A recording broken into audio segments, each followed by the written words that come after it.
I guess the next one is kind of topical in Israel these days, because I think 2 days ago, the government approved the decision to reduce GHG emissions or CO2 specifically by 85%, if I'm not mistaken, by 2050. So I just wanted to know what's your view, because I know you gave some talks about global warming, so you might have a view on the decision of the State of Israel. You know, let me just add that the total contribution of the State of Israel to global emissions is less than 0.2%, if I remember correctly. Yes, I would expect so. To begin with, there's a line in Lewis Carroll, jam yesterday and jam tomorrow, but never jam today. So I wouldn't worry a whole lot about promises about what you're doing in 2050, any more than I would take very seriously the Chinese promises. The Chinese are rapidly building coal power facilities. Meanwhile, they are promising that at some future date, they're going to cut down their CO2. So that's one issue. But beyond that, my basic argument is that we do not know whether climate change is a good or bad thing, that everybody assumes it's a bad thing. But if you actually try to think about it sort of reasonably objectively, it's clear that climate change has both positive and negative effects. It is not clear whether the net effect is positive or negative, and that with something like this, you convince yourself that it's terrible by making generous estimates on all the negative effects, including the very low probability ones, and missing some of the positive effects and making very conservative estimates on those. So my three standard examples of this. The big positive effect that gets almost entirely ignored is that CO2 is an input to photosynthesis. We've got good data on its effect on crop yields because there have been some open air experiments, but the main thing is people in greenhouses put in CO2 in order to raise crop yields. The IPCC high emissions estimate roughly doubles the CO2 concentration by the end of the century. And doubling CO2 concentration increases the yield of most crops by about 30%. Turns out there are two different versions of photosynthesis used by different crops. And C3 is the main one, and it increases by about 30%. C4 is the more efficient and less common photosynthesis path. And it also increases, but it's not clear by how much, and probably less than 30%. There are two important crops that are C4. Those are maize and sugarcane, and all the other major crops are C3. So that means that what they're describing is going to increase crop yield, everything else held constant, by 20 or 30%. That's a huge benefit. Second, everybody talks repeatedly about additional deaths from hot summers, and that's perfectly true as far as I can tell. I think those are real costs. But they almost never talk about fewer deaths from cold winters. And there are two reasons to think it likely that you are saving more lives than you're losing. One of them is that there is an old Lancet article which tried to estimate globally deaths from heat versus deaths from cold. And deaths from cold were a much larger number. It was, I think, almost 20 times as much as I remember. And the second thing is that if you work out the physics of greenhouse effect warming, the effect is larger in cold times and places than in hot times and places. That's why the poles are warming a good deal. And that has to do with the interaction with water vapor. Water vapor is also a greenhouse gas. The more of one greenhouse gas is up there, the less the effect of adding another. And the warmer it is, the more water vapor is in the air. That's sort of very, and I should say, I got that from a book by a Nobel Prize winning physicist who pointed out that fact. And so those are two reasons why it is, I've never seen a careful calculation, but why it seems likely that the net effect is on deaths from temperature is probably benefit, not a cost. And then the sea level rise is a pretty wimpy problem if you actually look at it. that the estimate, again, the IPCC high emissions scenario estimate, which is probably too high. I gather that was originally invented as what's the highest plausible rate of emissions, and then everybody takes it as the norm. But if you take that one, that yields a range of sea level rise with the high end about a meter. That's about half the distance. Sorry, about a meter. By the end of the century, right. That's about half the distance between high tide and low tide. And it depends where you are, but I came across something old which was discussing the effect of sea level on the east coast of the U.S. I think the southeast coast of the U.S. And their figure there was that for every foot it went up, the coast moved in by 100 feet. So you're talking, at least for places that are like that, about shifting coasts by maybe as much as 100 meters at the end of the century. That's a tiny effect, it's invisible on a map. Now, there are a few places that are going to be worse off. There's a nice web page that's been up for a long time where somebody calculated the effect of sea level rise just using topographic maps. So it's not perfect. It's not going to allow for, rivers flooding and so forth. And if you look at that, as far as I can tell, the only part of the world that's at a significant risk from a meter or two of sea level rise is the Nile Delta. That the Nile Delta is very low lying, and you can actually shove that in by quite a lot and displace a lot of people. But even places like Bangladesh, I remember seeing a map of the horrible effects on Bangladesh, and you had to read the small print to realize that they were estimating the effects 200 years from now. Which is very conjectural. So I think my view, at least, is that yes, climate change is real.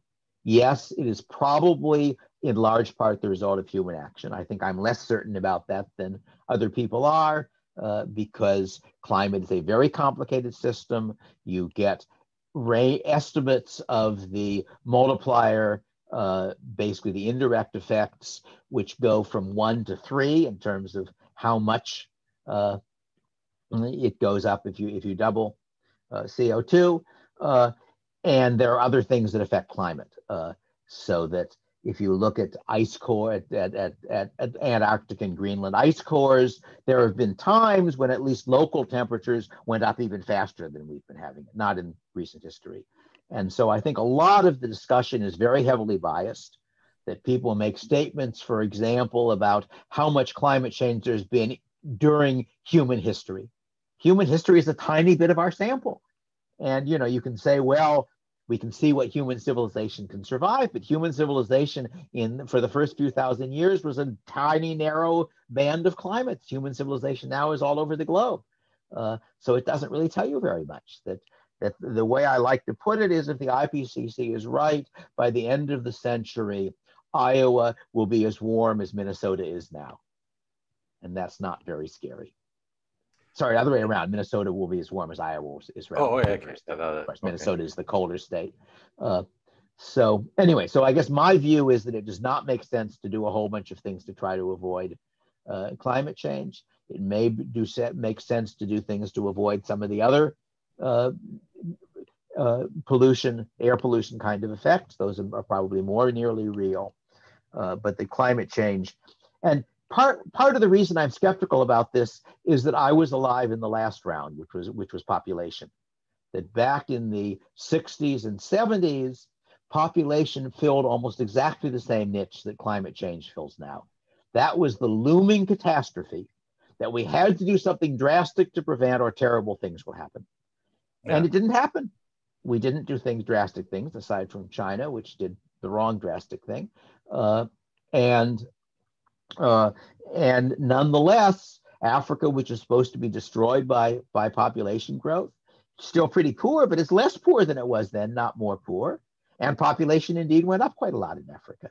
So that was the case. And I should say, I looked at it at the time. My first published piece of economics was a paper I did for the Population Council on, the title was Laissez-faire in Population, the Least Bad Solution. And I reached the same conclusion then that I've reached now about global warming, namely that there were both positive and negative externalities to increasing population, and I couldn't tell what the sign of the sum was. that it was too uncertain. Everybody else knew knew that the negative externalities were much larger, but I didn't know that. And as far as I can tell, I was right. So that made me much more skeptical when I saw the second round of essentially the same thing. Okay. Other questions? Yeah, let me just make two very, very quick points. The first one is, I guess, when you're speaking about sea levels, I mean, isn't Holland dealing with the same problem for I don't know how many decades? And shouldn't human civilization, centuries, not decades. Centuries. Holland, it was the other way around. They were pushing the sea back. At the moment, I think the lowest city in Holland is something like 9 meters below sea level. So if Holland could do it centuries ago, shouldn't the human civilizations be able to do it 50 years from now? Yes. I would think that insofar as it's a problem, you ought to be able to dike against it. But that's not a perfect solution because there are rivers. And dike holds the ocean back, but you also have to worry about some sort of diking along the rivers, which are going to be higher as a result of this. But yes, no, I think that's right. And I should say the other thing is that the popular image is not really supported by the IPCC. That I've discussed this on and off in my blog for, I don't know, 15 years or 12 years or something, maybe longer than that. Yeah, longer than that. And I've got these wonderful quotes from the IPCC that everybody is talking about how we're going to have climate refugees because the low-lying islands will be destroyed. And I've got a quote from the IPCC saying that costs in coastal areas and low-lying islands might be as much as several percent of GNP. All right, that's a real cost, but it's not wiping the place out. And I've got other quotes like that. The IPCC claimed in its fourth report that climate change was increasing droughts, and in the fifth report they retracted that claim. It turned out it wasn't, so far at least. And an awful lot of what's going on is that people say, well, change could do X, Y, and Z because climate is a fancy system. So let's assume that it's doing the negative X, Y, Z and not the positive one. And unfortunately, that's sort of the way that particular debate has gone. I'll just add another point, I guess, is that Robert Murphy, the point he's making is that if you're using mainstream IPCC data together with William Nordhaus's equations, the result you're getting is that trying to limit the increase in temperature by 1.5 or 2 degrees is absolutely ridiculous. The costs are going to widely outweigh the benefits. And in fact, if you look at the data, the mainstream science, not any crazy overly optimistic analysis, but just mainstream, you should probably try to limit the rise of temperature by 3.5 degrees or do nothing at all. But the 1.5 degrees or 2 degrees goals that governments have set up is just, it's crazy. Nordhaus is an interesting case, and I've discussed him several times on my blog. A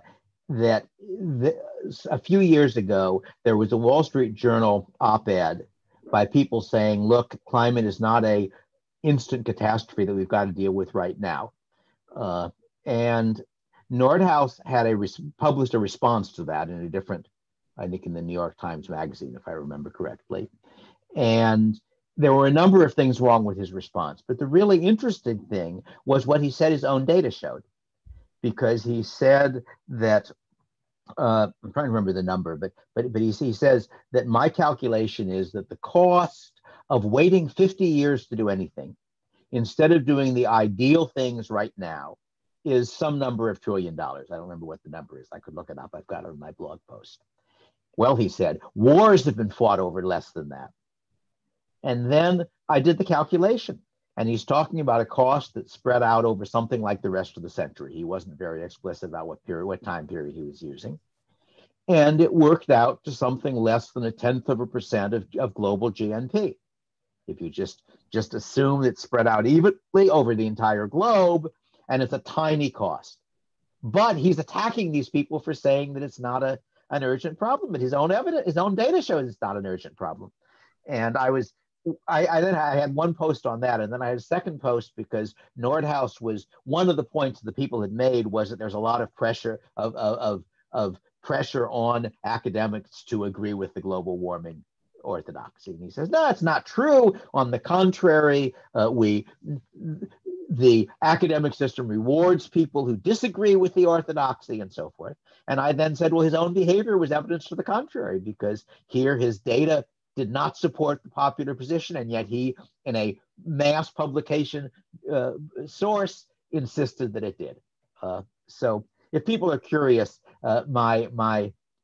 you can get there's a link to my blog at the top of my webpage.